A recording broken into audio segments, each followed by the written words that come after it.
Hello everyone, Inaya classes में आपका स्वागत है। आज हम पढ़ने वाले हैं क्लास 10th की हिंदी पुस्तक क्षितिज में दी गई कविता आत्मकथ्य।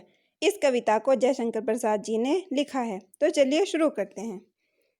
मधुप गुनगुना कर कह जाता कौन कहानी यह अपनी, मुरझाकर गिर रही पत्तियां देखो कितनी आज घनी। मधुप मतलब मन रूपी भंवरा, घनी मतलब बहुत अधिक। कवि कहते हैं कि भंवरा गुनगुन करता हुआ न जाने अपनी कौन सी कहानी मुझसे कहता रहता है।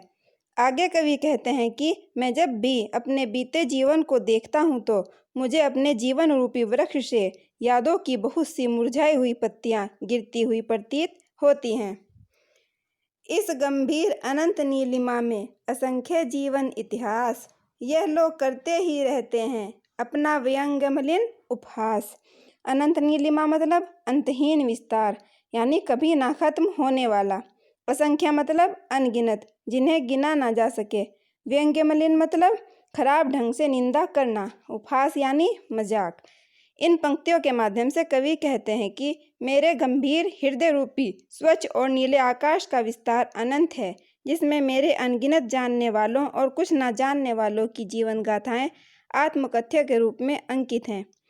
फिर कवि कहते हैं कि जब मैं इन आत्मकथ्यों को देखता हूँ तो वे सब मुझे मुँह चिढ़ाते और उलाहना देते प्रतीत होते हैं, मानो मुझसे कह रहे हो कि जो भी खराब घटित हुआ है उसके जिम्मेदार सिर्फ तुम ही हो और कोई भी नहीं। इस प्रकार आत्मकथ्यों को लिखना स्वयं का मजाक उड़ाने जैसा है और कवि कहते हैं कि मुझ में ये साहस नहीं है। तब भी कहते हो कह डालूं दुर्बलता अपनी बीती, तुम सुनकर सुख पाओगे देखोगे यह गागर रीति। दुर्बलता मतलब कमजोरी, गागर रीति मतलब खाली घड़ा। कवि कहते हैं कि इतना सब कुछ सुनकर भी तुम कहते हो कि मैं दूसरों के सामने अपनी दुर्बलताओं को कह डालूं, क्योंकि लोग उनको जानकर हम पर हंसेंगे। फिर भी तुम चाहते हो कि मैं अपनी दुर्बलताओं के बारे में सबको बताऊं। फिर कवि कहता है कि मेरी जीवन रूपी गागर बिल्कुल खाली है, इसमें कुछ भी ऐसा नहीं है जो बताने लायक हो। यह सुनकर तुम्हें भले ही सुख मिले कि मेरे अतीत में उपलब्धि के नाम पर कुछ भी नहीं है, किंतु मुझे इससे बहुत दुख होगा। किंतु कहीं ऐसा ना हो कि तुम ही खाली करने वाले अपने मन को समझो, मेरा रस ले अपनी भरने वाले।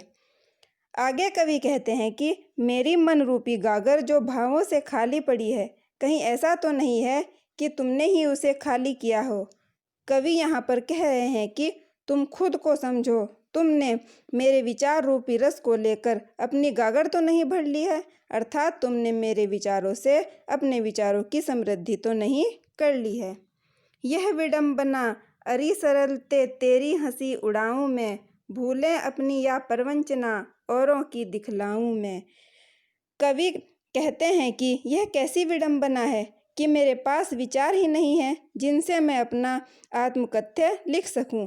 फिर कवि कहते हैं कि जिनसे मैं अपनी आत्मकथा लिख सकूं। फिर कवि कहते हैं कि मेरे सरल मन में आत्मकथ्य लिखकर किस प्रकार तुम्हारी हंसी उड़ा सकता हूँ। परवंचना मतलब धोखा। कवि कहते हैं कि मैं अपने जीवन की गलतियां और धोखे किस प्रकार औरों को दिखा सकता हूँ, क्योंकि मेरा जीवन तो गलतियों और धोखों से भरा हुआ है। मैं उसका उल्लेख अपने आत्मकथ्य में कैसे कर सकता हूँ। उज्ज्वल गाथा कैसे गाऊं मधुर चांदनी रातों की, अरे खिलखिलाकर हंसते होने वाली उन बातों की। गाथा मतलब कहानी। कवि कहते हैं कि मेरे जीवन में कुछ अच्छे दिन भी आए थे, मैं उनकी कहानी भी किस प्रकार कह सकता हूँ। कवि ने यहाँ उज्ज्वल दिनों की यानी अच्छे दिनों की तुलना मधुर चांदनी रातों से की है। कवि के अनुसार जिन में खिलखिलाकर हंसते हुए की गई बातों को भी किसी के सामने मैं कैसे कह सकता हूँ। मिला कहाँ वह सुख जिसका मैं स्वप्न देखकर जाग गया, आलिंगन में आते आते मुस्कुरा कर जो भाग गया। आलिंगन मतलब पास आना, मुस्कुरा कर मतलब मुस्कुराकर। के कवि कहते हैं कि मैंने अपने जीवन में सुख का जो स्वप्न देखा था वह मुझे प्राप्त ही नहीं हुआ, अर्थात मेरा जीवन तो हमेशा अभावों से ही भरा रहा। सुखी जीवन का स्वप्न तो मेरे पास आते आते, मेरा आलिंगन करते करते मुस्कुराकर मुझसे दूर हो गया। जिसके अरुण कपोलों की मतवाली सुंदर छाया में अनुरागिनी उषा लेती थी निज सुहाग मधुमाया में। अरुण कपोल मतलब लाल गाल, अनुरागिनी उषा मतलब प्रेम भरी सुबह। कवि यहाँ पर अपनी प्रेयसी की यादों में खोया हुआ कहता है कि मेरी प्रियतमा ऐसी अनुपम सुंदर थी कि उसके लाल गालों की लालिमा से ही प्रेम भरी सुबह ने लाली ग्रहण की थी, इसीलिए वह भी मेरी प्रिया के सौभाग्य को प्राप्त करके उसी की तरह मधुर और मोहक बन गई थी।